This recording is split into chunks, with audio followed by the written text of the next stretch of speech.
So for me, if we look at the Australian curriculum, one of the most evidence-informed subjects in the Australian curriculum is mathematics. The mathematics curriculum was founded on some research from the US that looked at thousands of research papers about what it is that makes an effective maths learner. And the way that they brought it together was they said, well, you really have to know stuff. You have to have procedural fluency. Know what to do in maths, know how to do it. And of course that's true of any subject. You need that procedural fluency, the way of going about things in the subject. You also have to have conceptual understanding, a depth of understanding, a way of relating things together and seeing what the big ideas is. Otherwise, you end up just with a kind of big bag of information to remember and recall, and it's not collapsing into bigger ideas. Adaptive reasoning was another characteristic, that you could use your knowledge and know-how to think something through, to change the way that you think, to respond to a situation. And they also talked about strategic competence. So not problem solving, because they didn't want to confuse it with, in maths in particular, solving a problem is not the same as being a problem solver. So they called it strategic competence, that ability to look at something and go, how am I going to do this? And then be able to construct a response to that problem. The fifth and the last thing that they came up with was a productive disposition. We've got to develop that productive disposition, that willingness to have a go, to put yourself out there, to think that you probably can do this rather than you probably can't do this. If you put enough effort in, or if you go and do a bit more learning, that you would be able to do that thing. So those 5 characteristics became in mathematics the maths proficiencies. And then we killed it. Because what we did was we made the achievement standards, and the achievement standards are all about the content. Other than the procedural fluency and a little bit of conceptual understanding, the achievement standards for me lost these maths proficiencies. And so that idea of developing effective maths learners really started to disappear and started to be much more content focused. But we started to see the way in the Australian curriculum.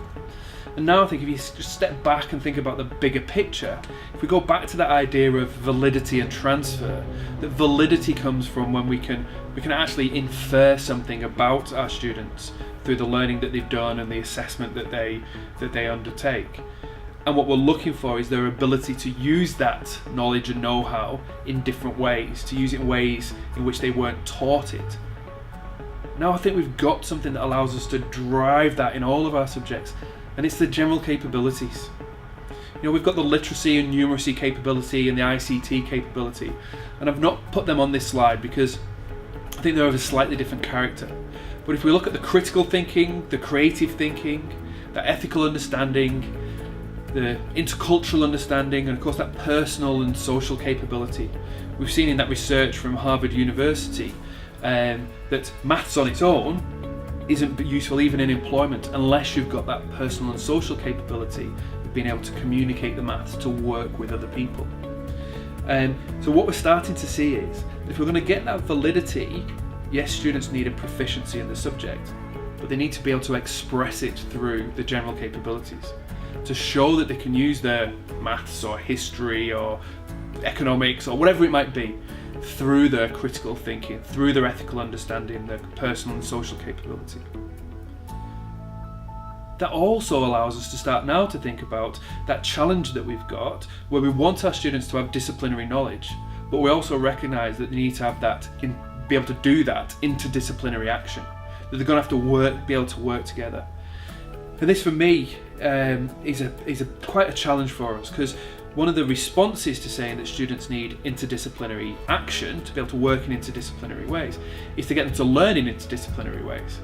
The danger of that is that they don't learn in an interdisciplinary way, they just become generalists, they just know a little bit about everything.